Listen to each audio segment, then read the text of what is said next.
Okay. This is the interview of Kiyoto Yamate, and the date is January 10th, 1999. And Craig Yahata is doing the interview. Sonny Perez is running camera for the first half of the interview, and David Yonashige is doing audio. And Scott Tamura is doing the cataloging, and will be running the camera for the second part of the interview. Okay, why don't you hit pause. Okay, Mr. Yamate, we're going to start off. If you can just introduce yourself, your full name, where you were born, and when you were born. Okay, start now. Mhm. Well, my name is Kiyoto Yamate. I was born in Los Angeles around the wholesale produce market in 1919, September 18th to be exact. I was raised there, went to grammar school at 9th Street School. Then I went to Lafayette Junior High School. Then I went to Jefferson High School. Well, we were in what's called the ghetto area of Los Angeles. And the reason for that is that our parents couldn't get halfway decent housing anyplace else. We weren't allowed in different parts of the city. So we grew up primarily around where our parents worked. And my dad had a produce market on 8th and Central. And I worked in produce all my life, I guess, outside the time I spent in the Army. I graduated Jefferson High School in 1937 and went to work in a fruit stand right after school, got out of school. While I was there, somebody offered me a job to drive a truck to go pick up vegetables in country. And at that time, he offered me $25, but I didn't know what kind of hours I was going to put in. I wound up putting about 16 hours a day in for that $25. But in those days, $25 is good money. Then I worked there, and this Japanese fellow that I worked for, well, we were just a two-man operation, so when I got sick and caught pneumonia, he still wanted me to go out in the country and pick up a load. And I was so sick at that time that I just quit, told him to get somebody else to do the work. Then I went to work for a wholesale independent banana company. And 1939, and he was an Italian fella. I worked there for 2 years, working long hours, but the overtime was good, so we made pretty good money there. That was in 1939, you said? Yeah, from 1939 till the time I was drafted in 1942. Can we back up a little bit? Can you tell us a little bit about your family, like where they were from, and when did they come from Japan, and a little bit about your parents? Well, my father came from Japan, Hiroshima, and in those days, you know, the first son gets everything, and the sons that are under him, you know, they have to scrounge around for themselves. So my dad and his younger brother both came to America to see what they can do. And my dad, when he first got here, he worked for the railroad company, and he learned to become a cook. So he worked for the railroad, and then after a while, he went to San Francisco and opened up a little restaurant. Then he gave that up, and he came to Los Angeles and started this produce house that my dad owned in LA. It was called the Golden West Produce Company. And my mother came from Hiroshima as a picture bride. It was an arranged marriage, But my mother had bad health, and she passed away when I was 6. And my dad more or less brought me up by himself. But since he was running the business, he didn't have no time for me. And well, I kind of grew up more or less on the street. My dad furnished money for me to eat in the restaurant, and I had a place to sleep, and he furnished my clothing. But that's about it, because he was too busy trying to eke out a living for himself and me. Then, after my mother passed away, I got interested in going to boys' club. And maybe I think that was my salvation. I went to this boys' club. It was called All Nation Boys Club. It was located on 6th and Ceres. And every day after school, I used to go there and we'd play a pickup game of basketball. And so I went to camp with the boys and went to Big Pines up in Wrightwood. And every summer I used to look forward to going to camp, because for 9 days, well, I had a lot of friends there all the time.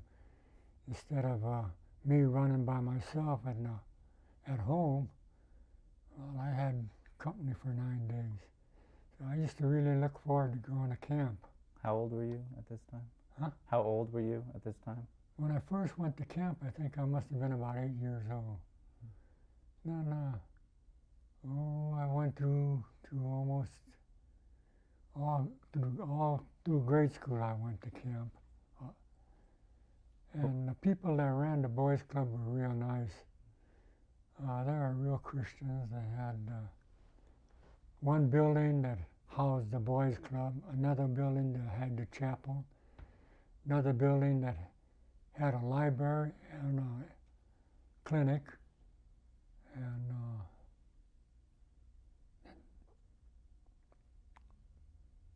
there was some other thing in that same building, but it was something that we didn't have in our neighborhood outside the boys' club. And there were quite a few Japanese Americans going that place. Were most of your friends Japanese Americans, or were they mixed? Well, the thing about the boys' club, it was mixed.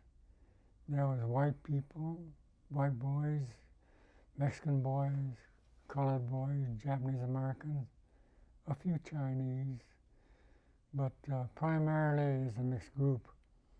And everything we did was mixed. We didn't know nothing about prejudice in those days, and but we didn't learn that until after we got out of school, and then we started looking for jobs. Then you found out what prejudice was. There was no prejudice in the wholesale market at the beginning when I first started there, because everybody was too interested in earning a living. But when I got back from after the war, that's when the prejudice set in.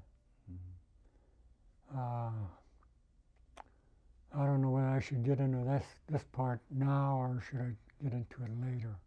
We can talk about it later, coming up.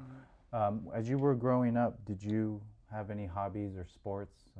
Just trying to get a background of how you were when you grew up. Well, I used to like to play basketball, but in the boys' club, they had a system. So many points, your height, your age, and your weight made the total points. So you weren't put up against real big boys, So we were able to hold our own. One time, one year, we went to join this YMCA tournament in Hollywood. And I remember we took the Southern California YMCA championship in our group. So we had a lot of pretty good players. A lot of them played after they got out of high school. They played for various Japanese American pardon league that they had, basketball league, and they did pretty well. Some of them won championships, and but I never did play because I was too interested in girls at that time. Did you interact with a lot of, like, the girls, and were you shy when you were a kid? Do you remember? No, even though I didn't have no family, I more or less adopted a couple of families, and one was I had two sisters, and they had a mother, but they didn't have a father, so we were kind of in the same boat. And they used to open up their house, and we used to use that as a meeting place, and maybe 2-3 times a week we'd get together in the evenings and talk and have coffee, and somebody would go get some donuts or something, because there's a bakery about 3 doors away. And we'd go to different dances, and even those days we had groups, gangs, more or less. Downtown Los Angeles used to have a gang, and West Side have a gang, and I wasn't affiliated with any gangs, but I had a group that come from the wholesale produce, and we used to go to dances, and sometime we danced with one of their girlfriends, and after the dance is over, they want to take us outside, and they'd want to have a little fight. After we'd scuffle for a little while, we wind up going to some bar and drinking together, and we'd hash it out. There was nothing, nobody got seriously hurt. It's just one of those scuffles that didn't never mean nothing. But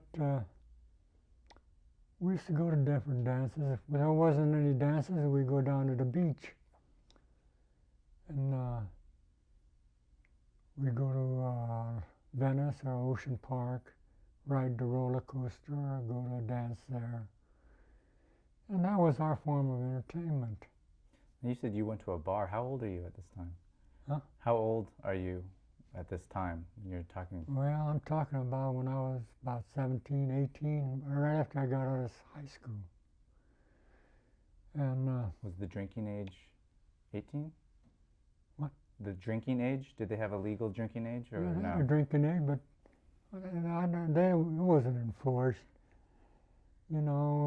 I started drinking wine, and I couldn't afford anything else, my bunch. And after we started working, it was different. We graduated into town college and stuff like that, more beer. But while we were going to school, well, we were just whining on grape juice. But unfortunately, nobody got in any trouble. There was no drugs to speak of that time.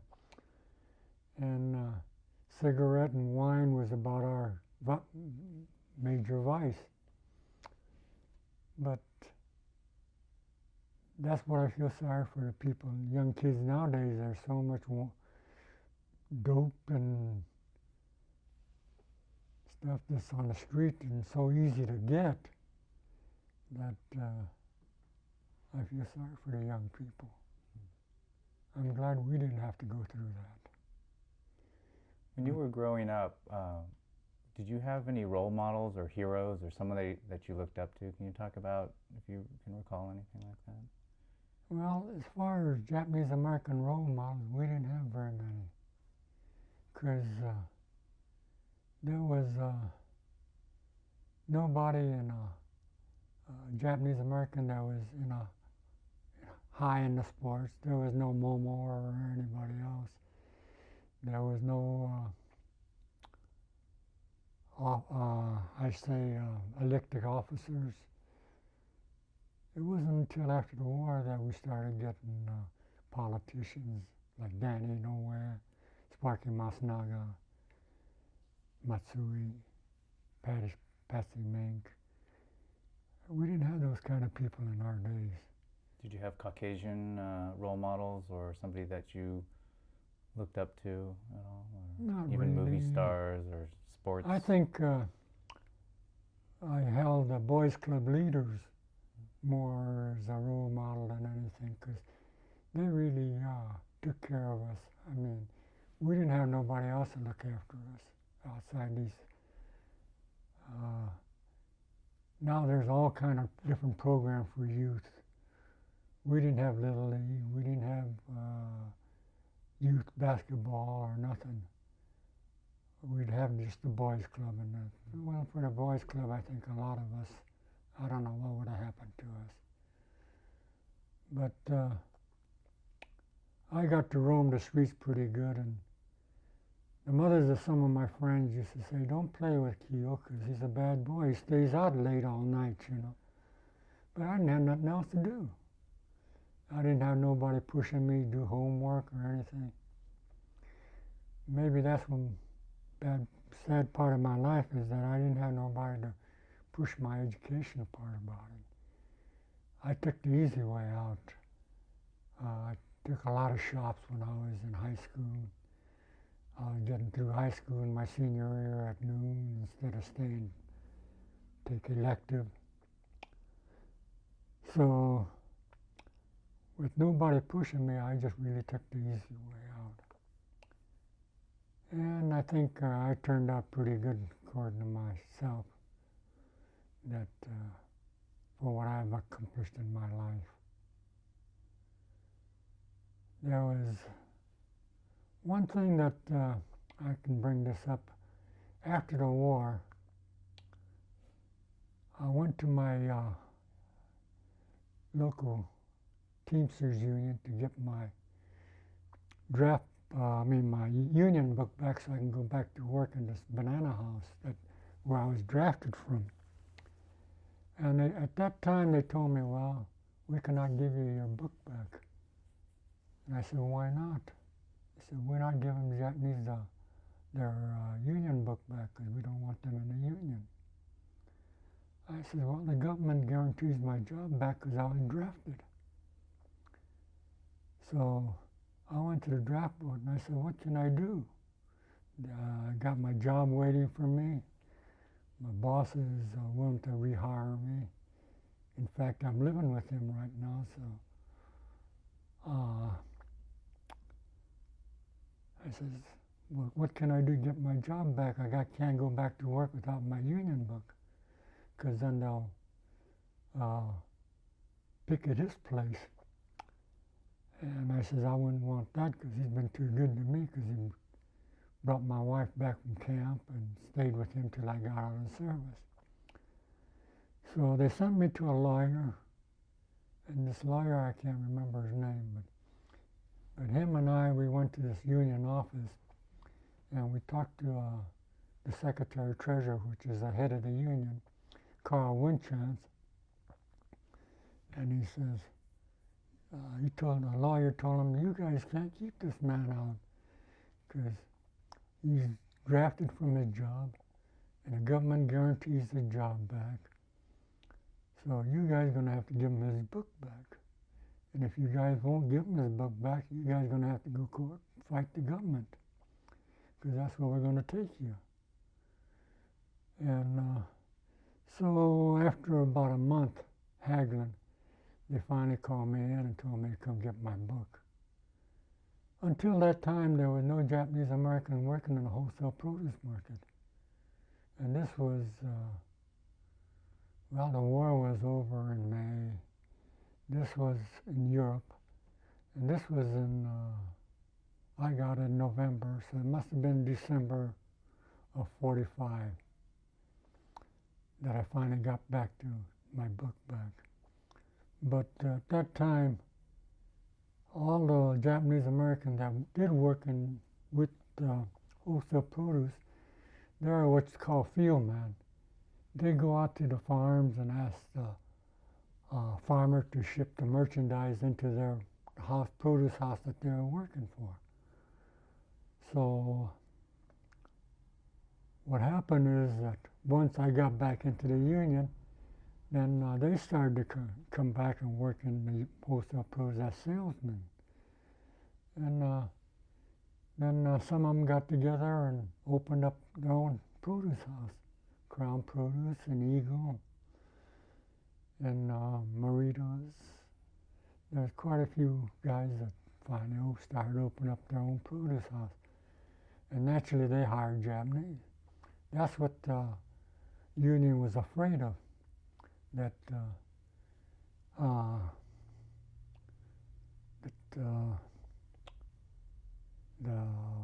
minority races like the Mexican and the blacks were going to get aced out of their jobs, but some of them lost their jobs because the Japanese houses took over the American houses, and they hired Japanese naturally.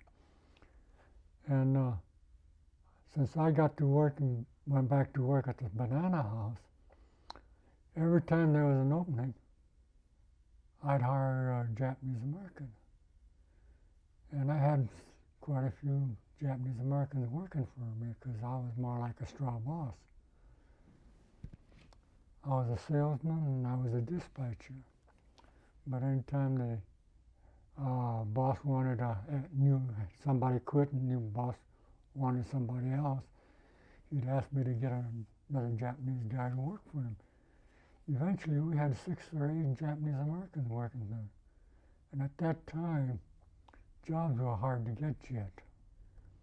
And in those days, we'd bring in a boat of bananas about every 10 days. And we'd go down to the harbor to unload the boat. The stevedores, they'd unload the boat, but we'd have to load the trucks. And then there'll be maybe 2 crews of stevedores come in, and one be working daytime, one work night. But we'd have to keep working all the time. Pardon me.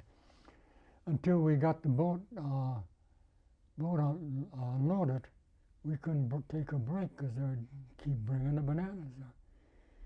So in 2 days, we'd work 40 hours. Then the third day, that night when we come back to after unloading the boat, we get back to the produce market to put the bananas in the storeroom. We'd break open a bale of paper, shredded paper, and sleep on that banana room. The old man would give us a bottle of whiskey and we'd take a healthy swig and we'd go to sleep. Then maybe we sleep maybe 6, 8 hours and they'd wake us up and we start working again. So when the boats used to come in, we used to really clean up because we made a lot of overtime. And it was hard work, but that's what got us on our feet, the guys that worked for me. They made quite a bit of money. The boss was good to them. They got pretty good side bonus. One year, I think some of us got enough bonus to buy a car. But my first experience when I first came back, my wife happened to save money because she was in camp, and I was sending my allotments home. So she was getting $80 a month allotment, when a doctor in a camp was only getting $19. So she managed to save quite a bit. But when we got back to civilian life, we needed a car. So only kind of cars available was second-hand cars. And we went and bought this old crummy Ford, and it took us almost all of our saving to get one, but we needed a car to go back and forth to work. And I remember I had to park it on a hill because I had to push it to start it. Well, that was then, but when I think back now, what I did with the Teamsters Union, I shake my head sometimes and I says, I must have been crazy because I could have been killed. You know, Teamsters play rough, you know. They like to put people with concrete boots and dump them in the ocean. But that's one of my accomplishments that I'm proud that I was able to do. Before the war, was it hard getting your Teamster card or your book? No, because when the Teamsters come in, there are quite a few Japanese working in the produce market when they organize. So to build up their membership, they took the Japanese American. There was no prejudice at that time. All you had to do was pay your initiation fee, and that was it. And I remember the first year they pulled a strike, but it was settled in a couple of days. But the Japanese Americans supported Teamsters at that time. So there was no prejudice at that time before the war, but the prejudice came in after the war, because the other minority races, the Mexicans and the colored people, found out that we had pretty good jobs. Salesmen were the top paid jobs in the produce market. In fact, they still are. And the other races got those jobs. And when the Japanese came back, they kind of got phased out. Before the war, did you get any prejudice, feel any of the prejudice before the war? Well, outside of the market, yeah. But, you know, we go to a restaurant and they wouldn't wait on you, you know. They let you sit there for a long time and nobody come wait on you or anything and stuff like that. There was no violence, but it's a subtle way of saying that they don't want you there, you know. And even after the war, they did that. In fact, there's one restaurant in Pasadena. I came back, and one night my wife and I wanted to go out and have dinner. We went to this restaurant. It was a fairly nice restaurant. And we sat down at in a booth and waiting for somebody to come wait on us. Well, people come in after us. They're waiting us. They left us hanging there for maybe 20, 30 minutes. And we finally walked out of there. And to this day, I've never been back. They've been in business for all these years, but I've never been back. And they lost my business for 50 years. So if they would have been, you know, more or less welcome, you know, to us when we was there, well, they could have had 50 years of my business. You know, I mean, I figure I don't have to give people my money if they don't treat me right. So, any place that I've been discriminated against, and I've never been back to give them my business because I don't have to give them my money. Okay, good. We're going to take a quick break right now. We have to change the tape.